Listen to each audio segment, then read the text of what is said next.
Ang kwento ni Tomby. Ang kwentong ito ay hango sa totoong buhay. Mula ito sa isa nating tagapakinig. Naitago na lang natin sa pangalang Gaston. Taong 1978. Santa Cruz, Batangas. Nang mga panahong ito, kakaluwas pa lamang ni Gaston sa Maynila. Tubong antike. Pinili niyang makipagsapalaran sa syudad dahil sa hirap ng pamumuhay.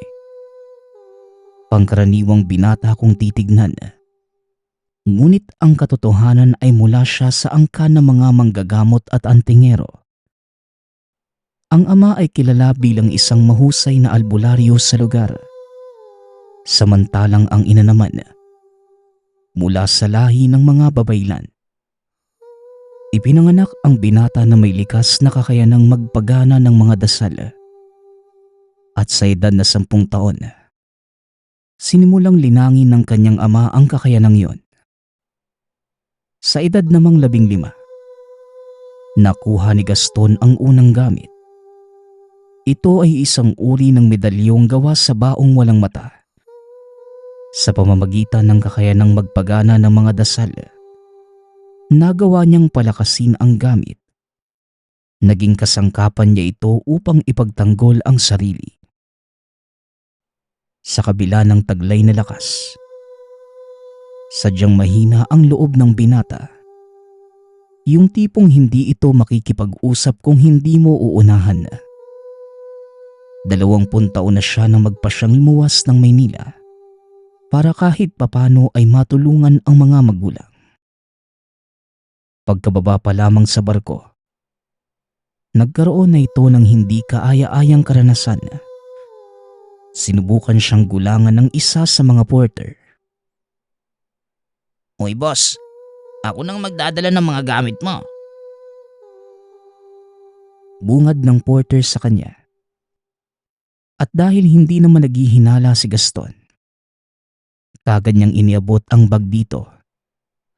Noong una ay mabagal lamang itong naglalakad.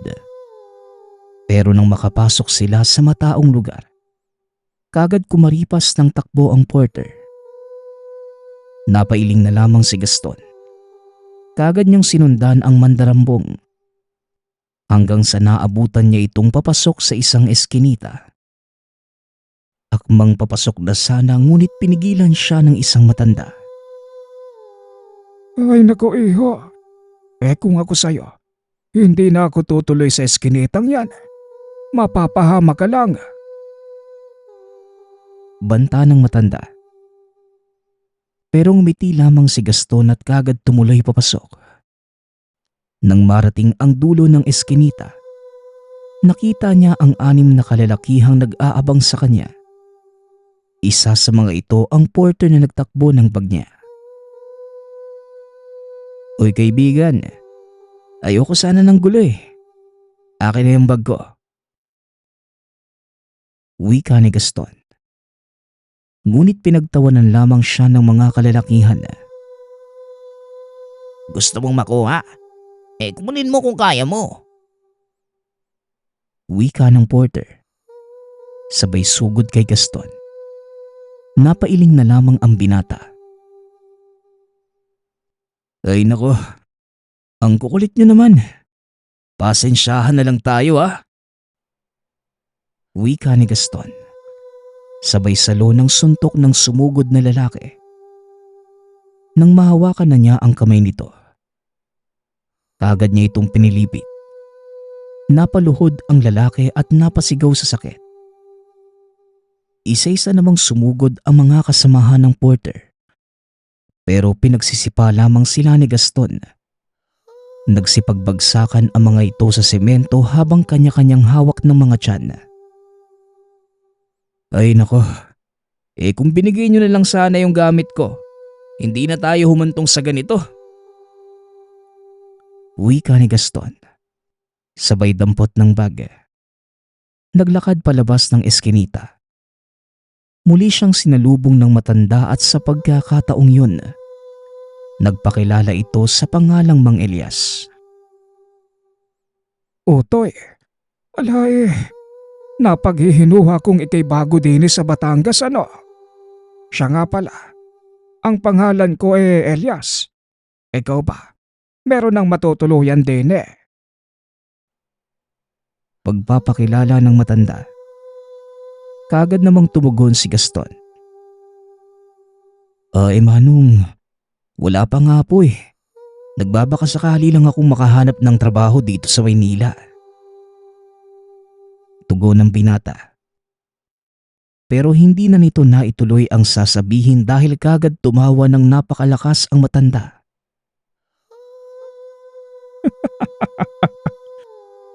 Maynila ba kamo?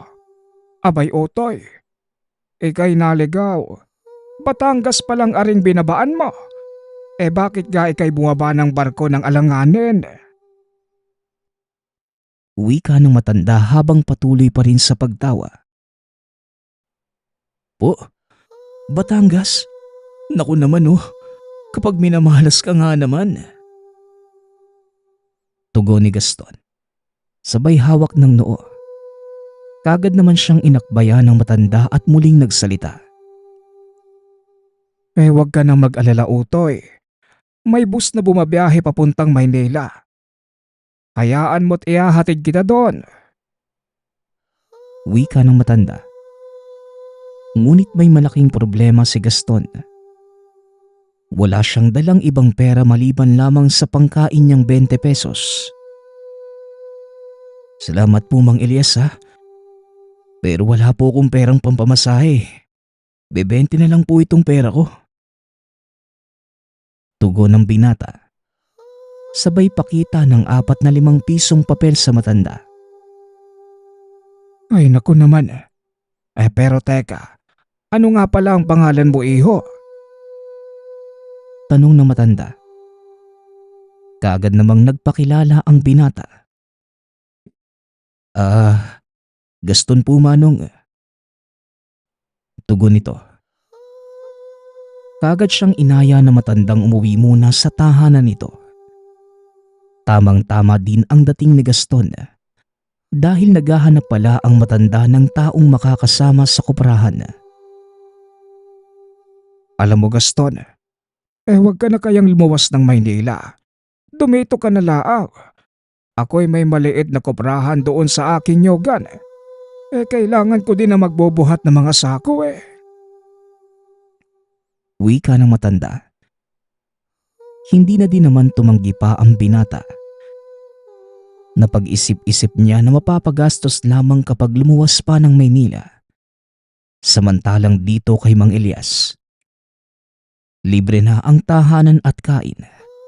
May trabaho pa siya. Kinabukasan kagad ding sinama ng matanda si Gaston sa koprahan.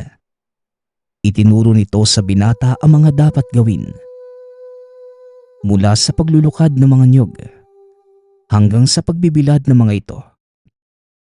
Nagulat ang matanda dahil gamay na kagad ni Gaston ang trabaho. Maging ang pagsasalang nito sa apoy para matuyo bago tuluyang isako. Abaye, hindi ka naman pala mahirap turuan Utoy. Pag ganyan ang kilos mo, mapaparami ang may pagbibili natin sa bayan. Wika ni Mang Elias habang kumakain ng tanghalian. Natanong nito kung ano ang trabaho ng binata sa probinsya. Nagkwento naman si Gaston. Naging magkasundo ang dalawa at dahil sa tulong ng binata, naging mas malago ang koprahan ng matanda. Ang tanging pinagtataka lamang nito, parang hindi napapagod ang binata sa buong araw na pagtatrabaho. Sa umaga ay naglulukad ito ng mga bunga ng niyog. Pagdating ng hapon hanggang gabi, nagsasalang naman ito ng mga nalukad na bunga sa apoy.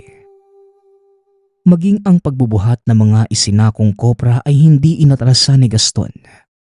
Ipinapasan niya lang ang 2 sako nito mula sa mismong koprahan hanggang sa bayan. Aba Gaston, baka naman makuba ka naman yan sa ginagawa mo. Dahan-dahan lang sa pagbubuhat. Hindi naman tayo nagmamadali eh. Wika na matanda. Ngunit hindi nagpapigil ang binata. Dahilan niya kailangan nilang kumita ng pera para makabili ng kalabaw na maaari nilang magamit sa paghahakot. Sa paglipas ng panahon, hindi na naging iba ang turing ni Mang Elias kay Gaston. Dahil sa mag-isa na din sa buhay ang matanda, naging anak na ang turing nito sa binata. Ganon din si Gaston. Itinuring niyang pangalawang ama ang matanda. Ang buong akala ng dalawa, magtutuloy-tuloy na ang maayos nilang buhay. Ngunit sa hindi inaasahang pagkakataon, nagkaroon ng isang hindi pangkaraniwang engkwentro si Gaston. Kakatapos pa lamang magakot ng mga naisakong kopra. Habang nagpapahinga, isang lalaki ang dumaan sa harapan niya. Saktong nakapatong sa lupa ang iniinom na soft drinks. Sinipa ito ng lalaking dumadaan. Uy, alisin mo nga sa daraanan ko yung basurang yan. Parang harang eh. Wika ng lalaki. At dahil nainsulto si Gaston, tumayo ang binata at kagad nagsalita. Uy, hindi basura ang sinipa mo ah. Inumin ko yun eh. Wika ni Gaston. Nilingon siya ng lalaki. Walang sabi-sabing kwinelyuhan. Teka, anong sinasabi mo? Bago ka dito ano? Hindi mo ba ako nakikilala? Ha?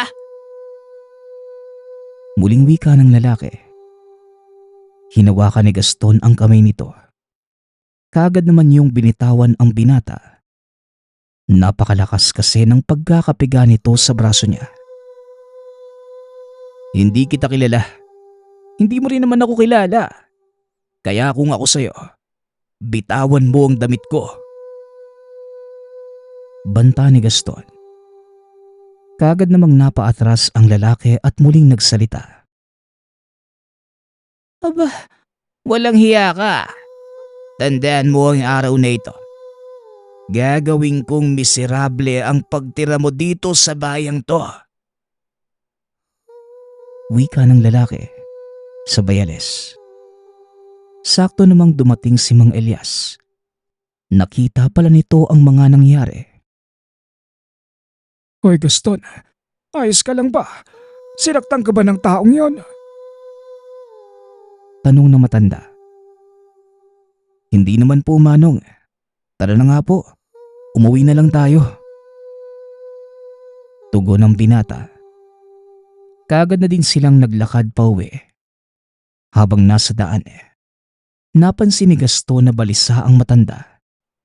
Kaya naman kagad niya itong tinanong kung ano ang problema. Manong, may problema po ba? Kanina ko pa napapansin na balisa ka eh. Tanong ni Gaston. Kagad namang nagkwento ang matanda. Ayon dito, ang lalaking nakaharap niya ay si Elmer. Anak ito ng isang kilalang mambabarang sa lugar. May sabi-sabi ding mula sa angka ng mga aswang ang nanay nito. Pero imbes na matakot, natawa lamang si Gaston. Naku Manong, kung ano man ang pinagmulan ng taong yon, hindi po ako natatakot sa kanya. Hindi niyo po na itatanong Manong, manggagamot po ang tatay at nanay ko. Wika ni Gaston. Pero hindi naman nawala ang pangamba sa matanda. Alam niyang mahihirapan si Gaston kung sakaling kalabanin niya si Elmer. Pagkarating nila sa tahanan ng matanda, kagad silang kumain at nagpahinga. Habang nakaupo sa sala si Gaston, napansin niya ang isang malaking salagubang. Tumapat ito sa ilaw ng lamparang nakapatong sa lamesa. Dali-dali niya itong hinuli at nakita niyang may nakataling sinulid sa paanan. Bilang isang anak ng manggagamot at babaylan, alam niya kung saan nanggaling ang salagubang. Mula ito sa isang mambabarang. Walang hiyang Elmer to. Tinutuon niya ang banta niya. Pwes, hindi ko siya uurungan. Wika ni Gaston. Kaagad itong naghanap ng isang bakanting garapon at sinilid ang salagubang. Inusalan niya ito ng dasal para malaman kung sino ang may gawa at matunton ang kinaroroonan. Nang matapos na siyang mag-usal, namatay ang salagubang. Napangiti na lamang ang binata dahil nalaman niyang hindi kalayuan sa kinaroroonan ang tahanan ng nagtangkang bumarang sa kanya. Dali-dali itong lumabas ng bahay. Napansin naman siya ng matanda kaya pinigilan siya nitong umalis. Hoy Gaston, abay des oras na ng gabi. Saan sa palagay mo ang punta mo? Wika ng matanda. Tumugon naman si Gaston ng, Papatay lang po ako ng mambabarang, Manong. Dito lang po kayo. At baka mapahamak lang kayo eh. tugon ni Gaston. Kaagad na itong tumuloy sa kinaroroonan ng mambabarang. Pagkarating sa tahanan nito, narinig niya ang matinding pagsigaw, maging ang mga sinasabi mula sa loob ng tahanan.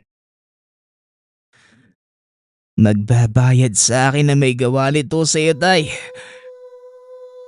Wika ni Elmer.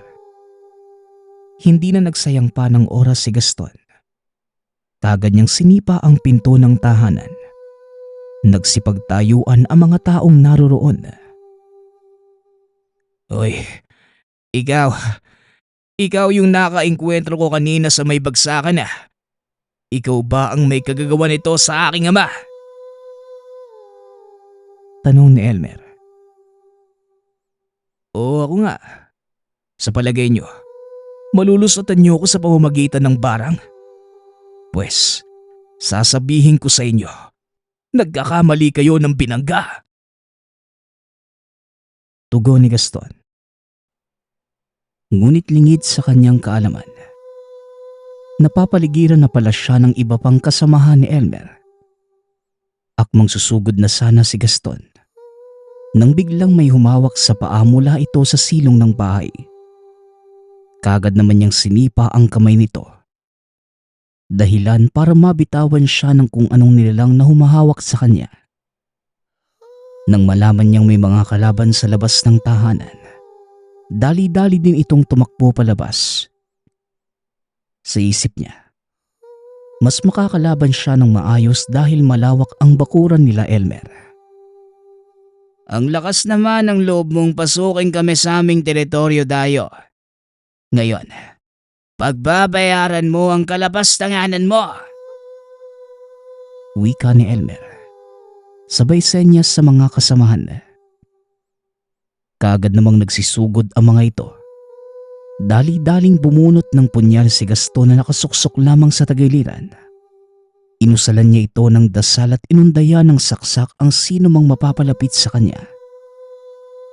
Marami-rami na din ang napipinsala ng binata. Nang bigla na lang may kumalmot sa kanya mula sa likuran. Ngunit nilingon niya lamang ito at nginitian dahil hindi man lamang tumalab ang kuko nito sa balat ni Gaston. Pasensya na. Hindi ako kayang tabla ng mga kalmot ninyo. Kakaunti na lang kayo. Kaya kung ako sa inyo, atras na lang ako. Wika ni Gaston habang hinahagis ang hawak niyang punyal. Dahil marami na din ang namatay sa panig ng mga aswang, napilitan na silang umatras. Kasama ng mga itong tumakas ang ama ni Elmer. Habang papalayo sila ay nag-iwan ang aswang ng isang babala. Hindi ba tayo tapos, Dayo? Babalik ako at sisiguraduhin ko. Ikaw ang magiging hapunan ng mga kalahi ko. Banta ni Elmer. Kaagad namang tumugon si Gaston. O sige, huwag kang mag-alala. Dahil kahit saan ka pa magtago, matutuntong kita. Tugon ni Gaston. Tuluyan ang naglaho sa dilim ng gabi ang pangkat nila Elmer.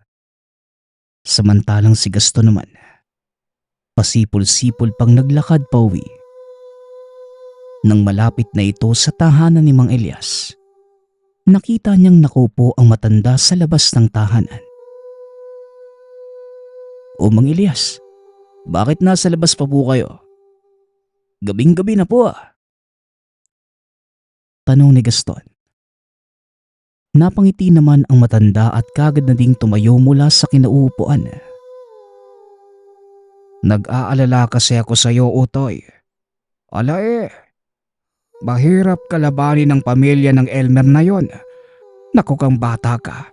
Kainamang tapang ka din no? Tugon ni Mang Elias. Habang hawak ang ulo ni Gaston, natuwa ang matanda dahil nakauwi ito ng ligtas. Pagpasok sa loob ng tahanan, inanyayahan ni Mang Elias ang binatang uminom ng mainit na salabat. Habang nakaupo ang dalawa sa sala, napakwento ang matanda tungkol sa nakaraan. Ayon sa kanya, hindi naman siya matandang binata. May asawa at anak ito. Ngunit sa kasamaang palad, nasawi ang mga ito dahil sa kagagawan mismo ng pamilya ni Elmer. Ipinagbubuntis ng asawa ko ang aming panganay ng mga panahong yon. Sa kalagitnaan ng gabi, dinalaw kami ng walang hiyang ama ni Elmer. Sa hindi malamang kadahilanan, dumaing na matinding sakit ng tiyan ng asawa ko. Kalaunan dinugo. Sinubukan ko pa nga siyang isugod sa ospital. Pero huli na ang lahat. Pagsasalaysay na matanda, kitang-kita ni Gaston na nangingilid ang luha sa mga mata ni Mang Elias. Kaya lumipat ang binata sa tabi at inakbayan ito.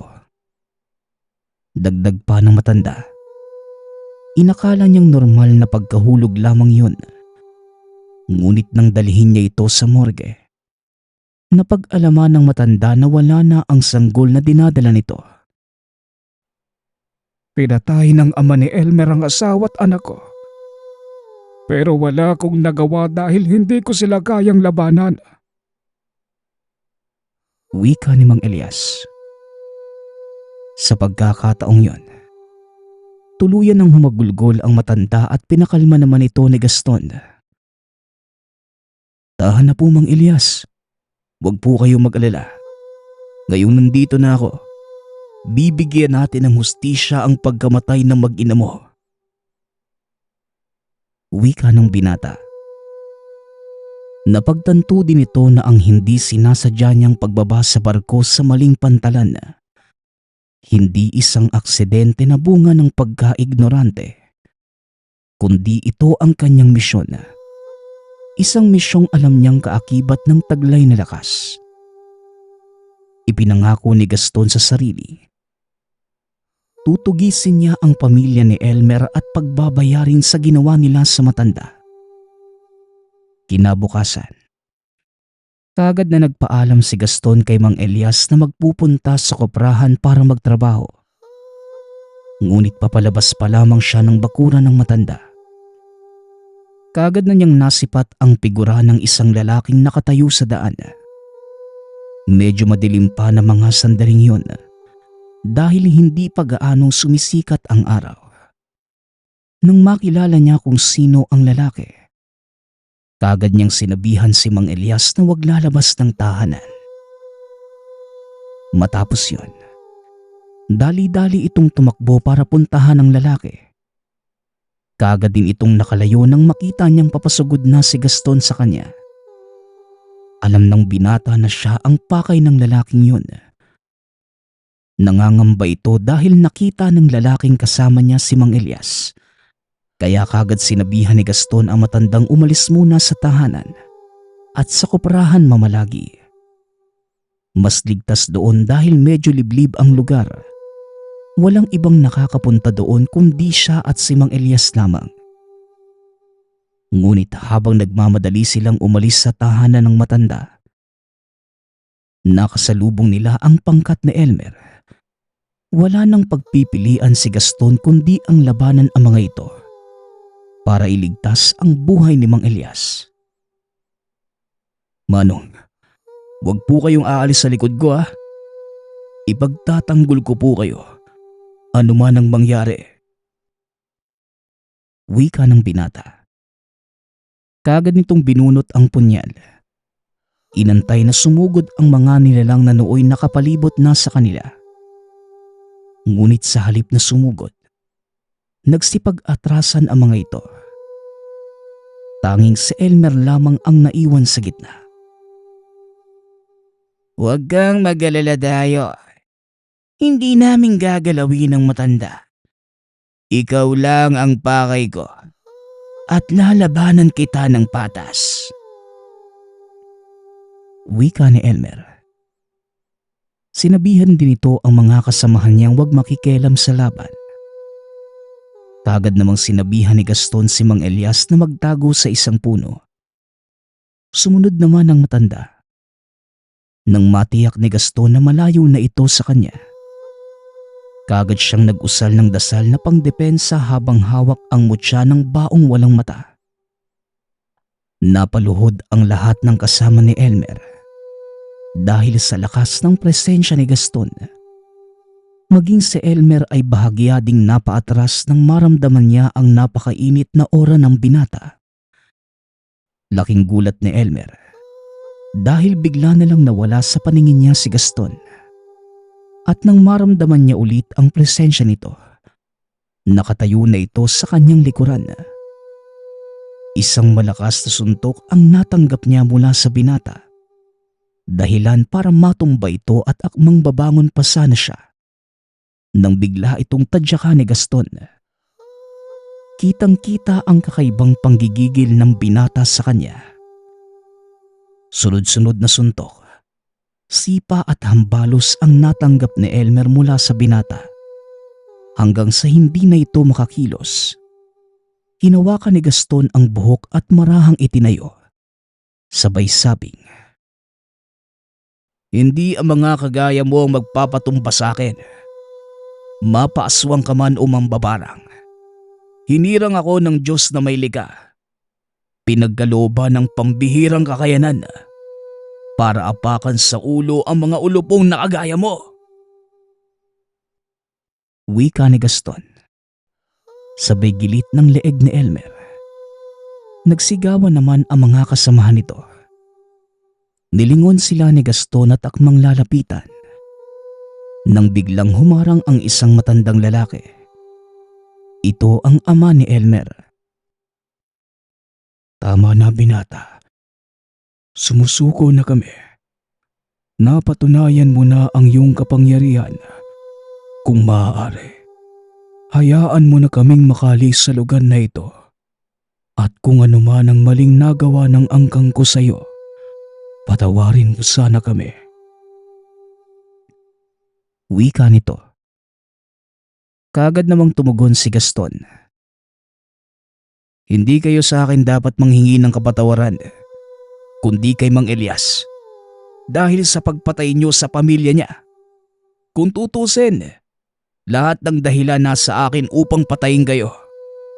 Pero ibinibigay ko kay Mang Elias ang desisyon. Kung ano man ang maging pasya niya, kagad ko yung susundin. Tugon ni Gaston. Lumabas mula sa pinagtataguan niyang puno si Mang Elias at sinabing, Alam mo Gaston, lahat ng nilalang ay may karapatan para sa ikalawang pagkakataon. Kung nagkamali ang isang nilalang, natural lamang yon. Walang perpekto sa mundong ito. At kung humihingi ng kapatawaran, kahit pa ito ay pinakamasamang uri, ipagkaloob mo pa rin ang pagpapatawad. Dahil dito ka lamang magkakaroon ng tunay na kapayapaan. wika ni Mang Elias. Nagulat si Gaston nang bigla na lang magsipagluhod ang mga aswang sa harap ng matanda. Hindi lubos akalain ni Gaston na ganun kalawak ang pag-iisip ni Mang Elias, na umabot sa puntong kahit ang mga nilalang na pumatay sa pamilya, nagawa niyang patawarin. Matapos ang araw na yun, nagpatuloy ang payapa nilang pamumuhay. Mas lumago ang negosyo at lahat ng kanilang natatamasang yaman. Nagbibigay din sila ng tulong sa lahat ng mga nangangailangan. Isang bagay ang pinaka natutunan ni Gaston kay Mang Elias. Ito ang magbigay ng kapatawaran ng buong puso at walang pag-aalinlangan. At kapag ginawa mo yun, magsisilbi itong punla sa mundo na magbubunga ng kapayapaan. Sa mga darating na panahon. Ang susunod nating kwento ay mula sa isa nating tagapakinig. Naitago na lang natin sa pangalang Jeff. Taong 2000. Probinsya ng Cebu.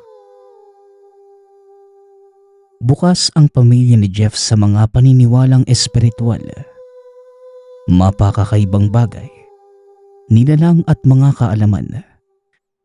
Kaya naman sa oras na may magkasakit sa pamilya, inuuna muna itong ipatingin sa lokal na manggagamot at madalas hindi na kinakailangang umabot sa doktor.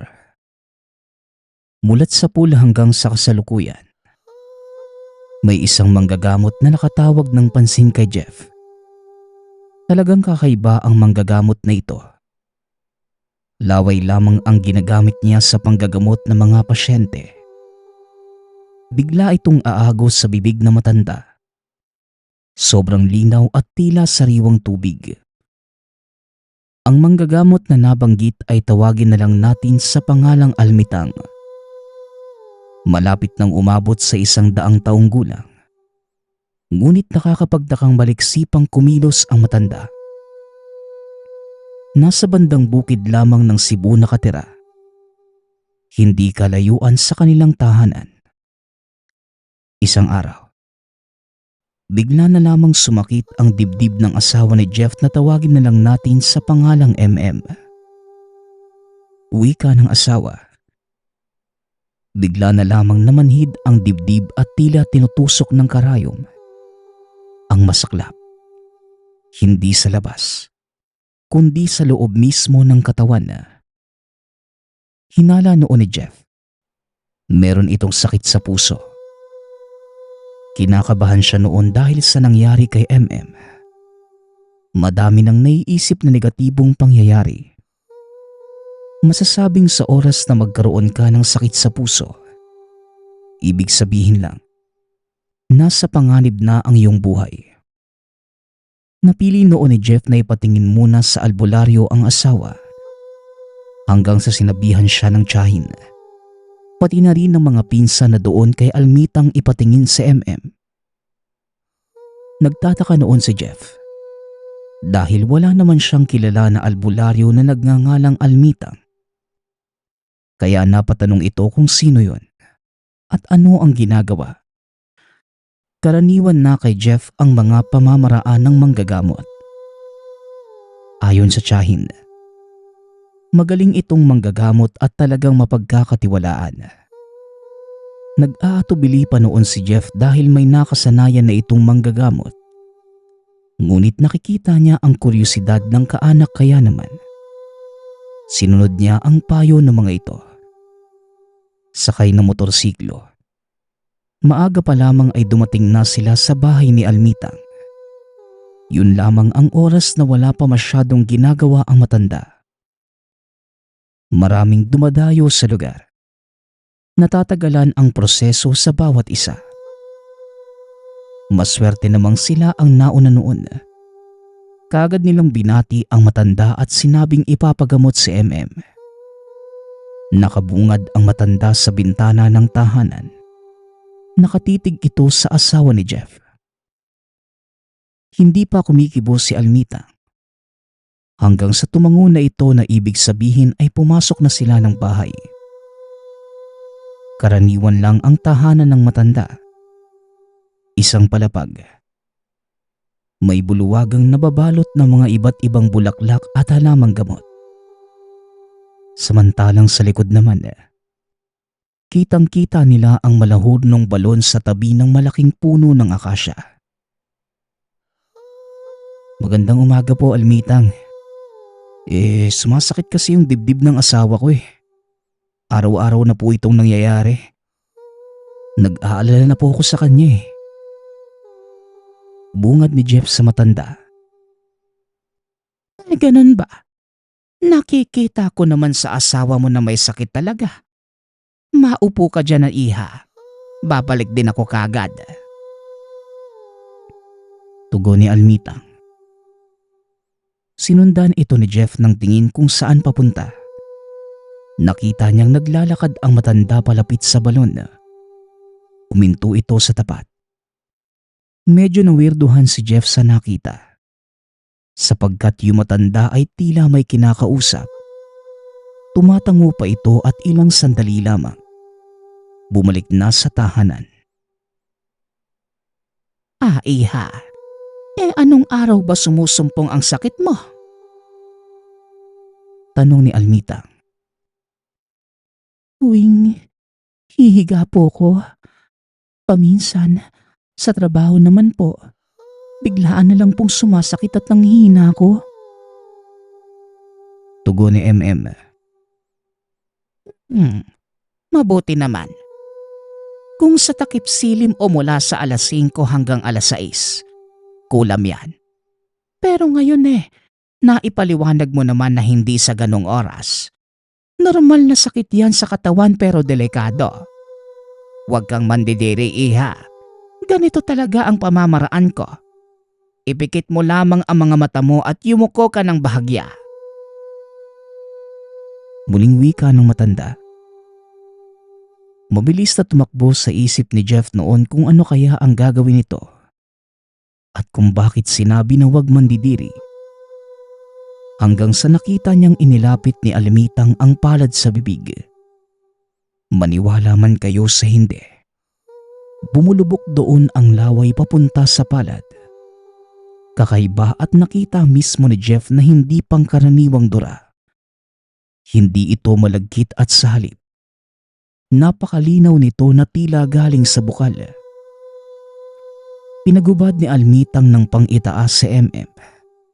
Kasabay ng pagkiskis ng dalawang palad ng matanda at yung laway na tila naging lana. Ilang sandali lang. Pinisil-pisil na ng matanda ang katawan ni MM. Hinilot mula balikat hanggang sa dibdib. Ayon kay Jeff, kitang-kita niya ang pagdaing na mukha ng asawa dahil sa diin ng pagkapisil sa hilot. Hindi pa doon natapos. Nakita niyang tila natulala ang manggagamot at kinakausap ang sarili. Habang si MM naman, pinagpawisan ang muka. Marahil dahil ito sa sakit na naramdaman sa paghilot. Maya-maya lang. Iho, ilaga mo ang 7 dahon ng hilbas. Ipainom mo sa asawa mo 3 beses sa isang araw. Pero hindi dapat ikaw ang kumuha ng hilbas. Pag-utos ka lamang ng kahit na sino. Basta wag kayong dalawa. Naiintindihan mo ba ako, iho? Wika ni Almitang. Opo manang. Naiintindihan ko po. Tugon ni Jeff. Matapos yon, dumukot ng salapi si Jeff at inabot sa matanda. Ngunit hindi kumibos si Almitang at hindi siya nilingon. Nang akmang ilalagay na lang sana ni Jeff ang hawak na pera, saglit itong napahinto. Hindi ako tumatanggap ng kapalit sa nagawa ko. Maraming salamat, iho. Pero sa tingin ko mas magagamit mo yan. Wika ni Almitang. Hindi na nagpumilit pa si Jeff. Nagpasalamat na lamang at kagad na silang umalis sa lugar. Habang nasa motor, sinabi ni Jeff na didiretso na sila sa ospital para kahit papano masigurado ang lagay ng asawa. Pero, Jeff, huwag mo na akong dalhin doon sa doktor. Nawala na yung pagbigat ng katawan ko eh. Bukas na lang siguro. Wika ni MM. Sigurado ka? Teka, baka naman sumpungin ka ulit ha? Pag-aalala ni Jeff. Pero iginiit ni MM na talagang maayos na ang pakiramdam.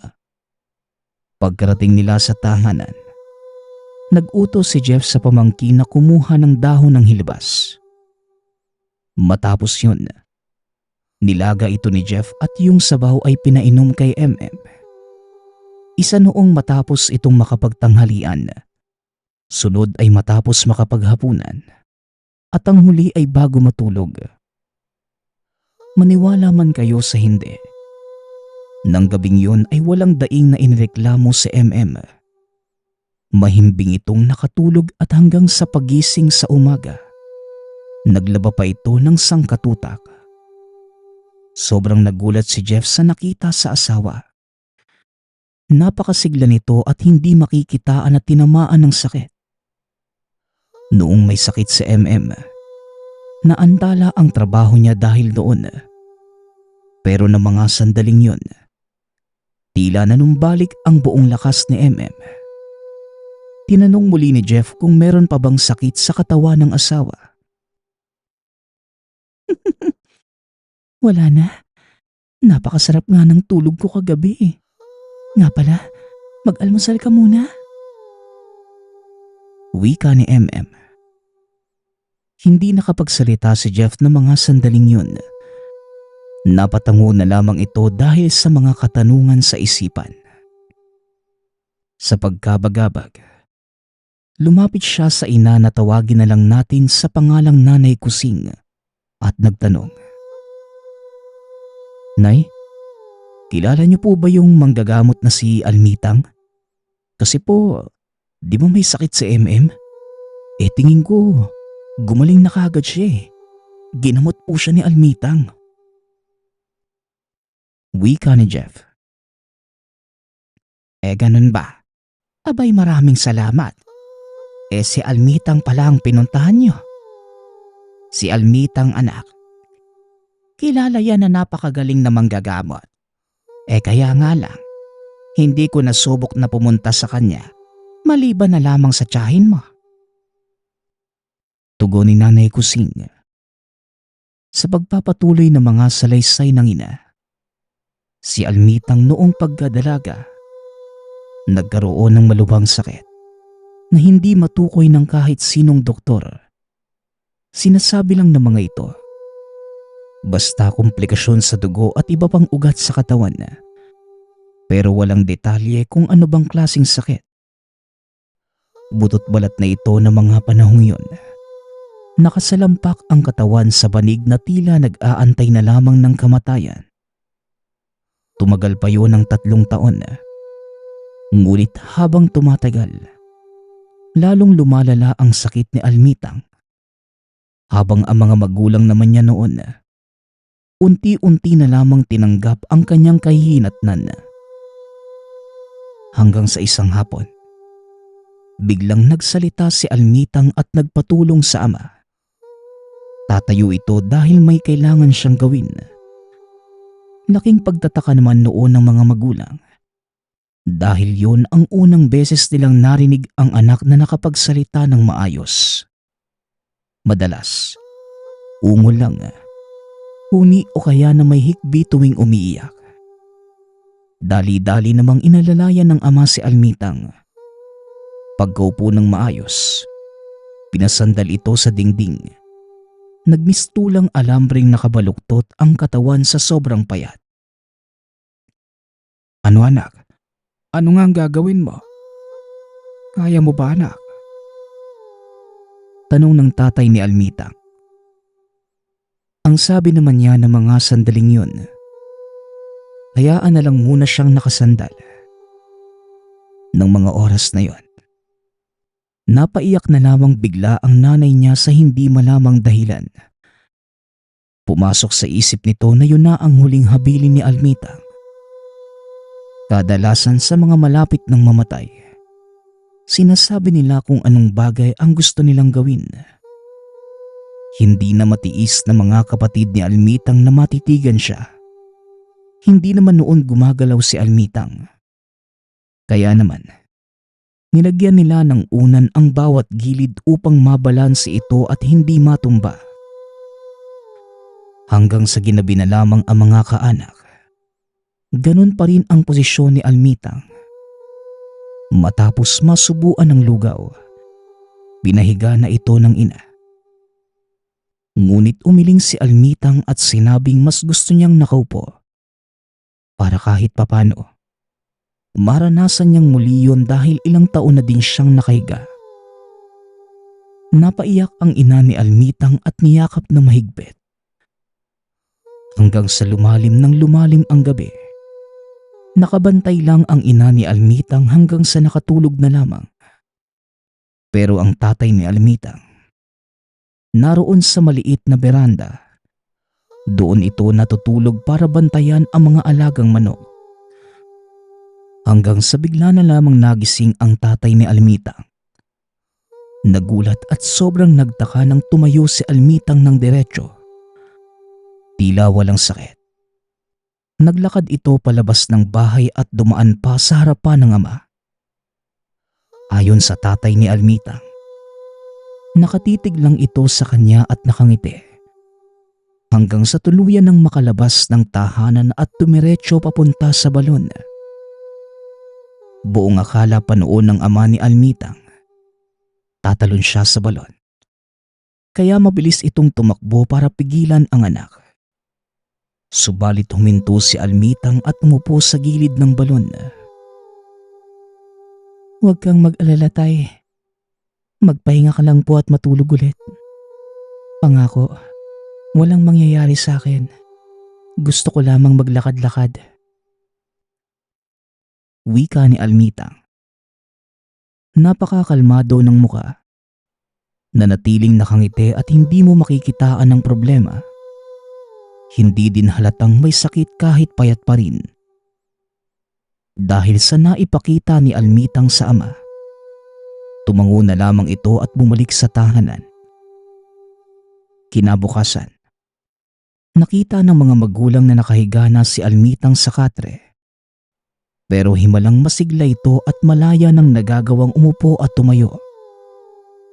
Sobrang saya ng mga magulang ni Almitang. Inisip nila na baka gumaling na ang anak. Mas lalo silang sumaya nang lumakas na itong kumain at kaya nang nguyain ang ulam.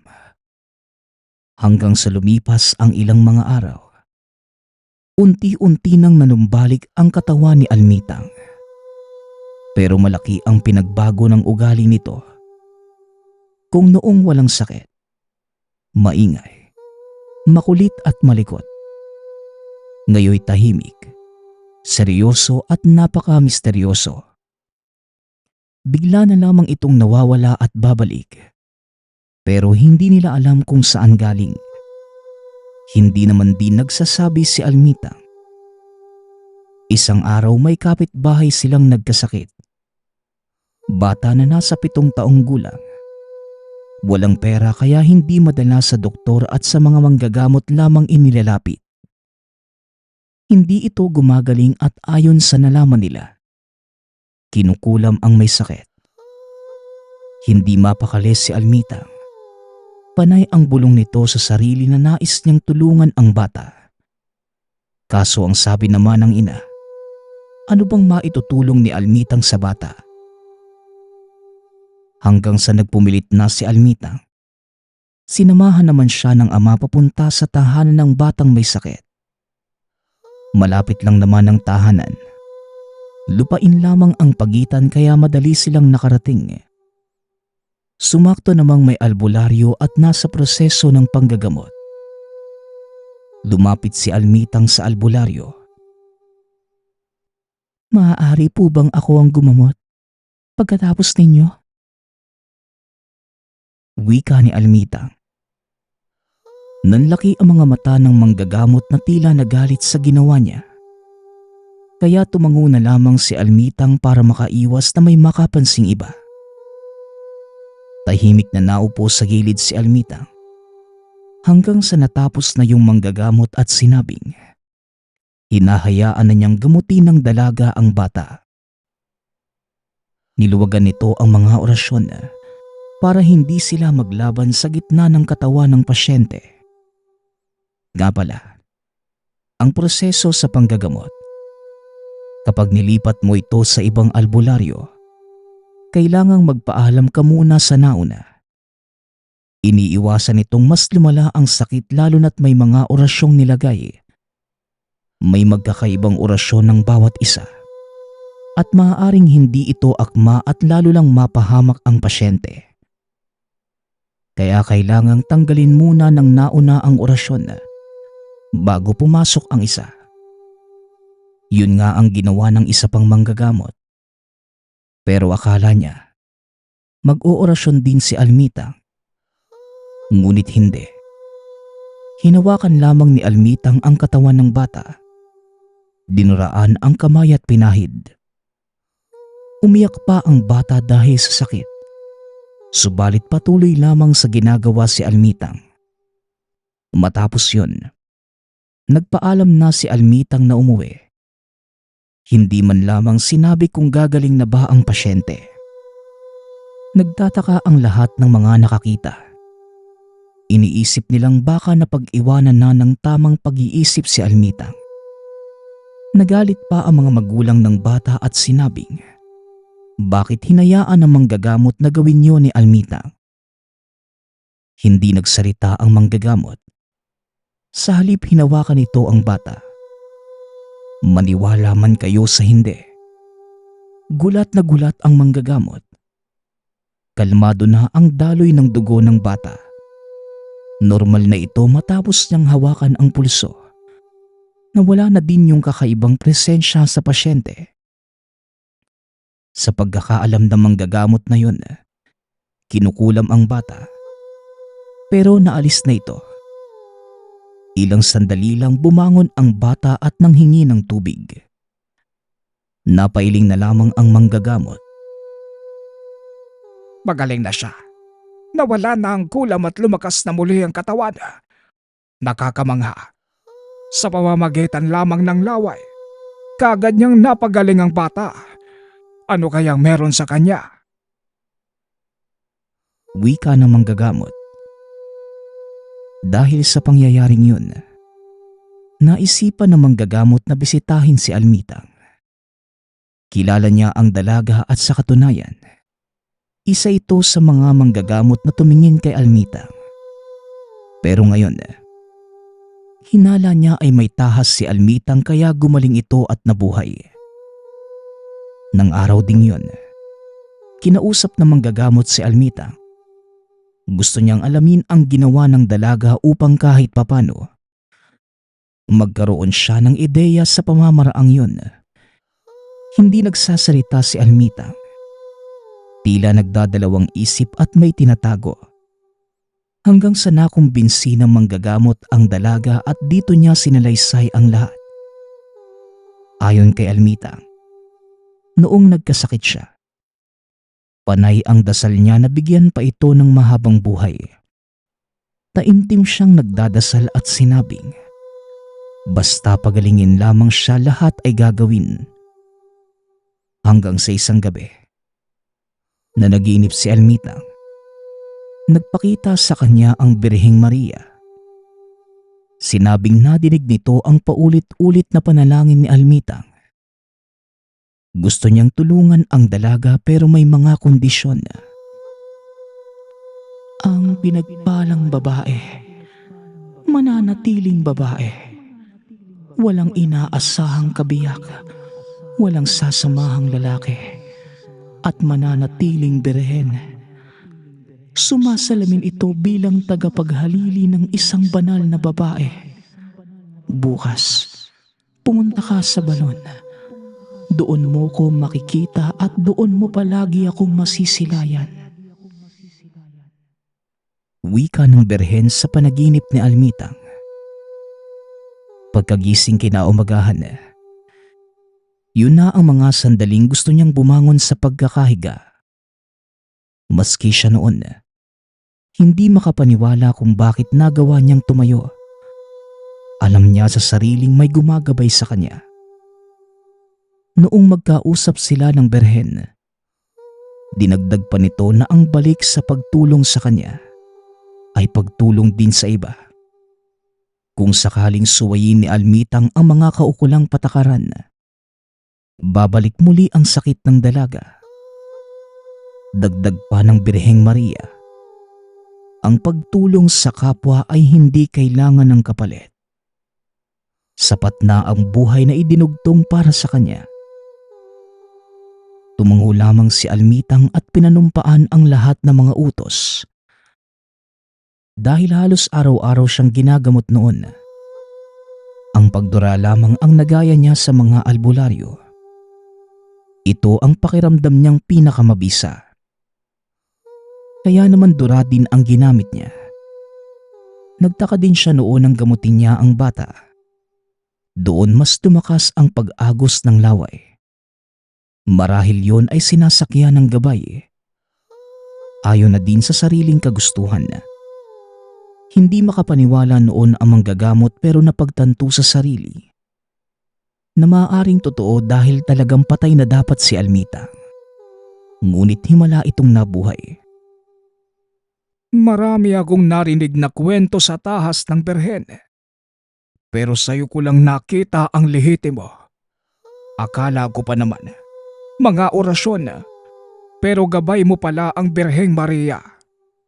Ipagpatuloy mo lang ang panggagamot. Tuturuan din kita ng mga orasyon. Nakakabilib talaga ang kapangyarihang gabay mo. Akalain mo yon. Wika na manggagamot. Mula noon, nagsimula ng manggamot si Almitang. Dumami ng dumami at halos lahat ay napapagaling niya. May manliligaw pa noon si Almitang, pero sinasakyan lamang ng dalaga.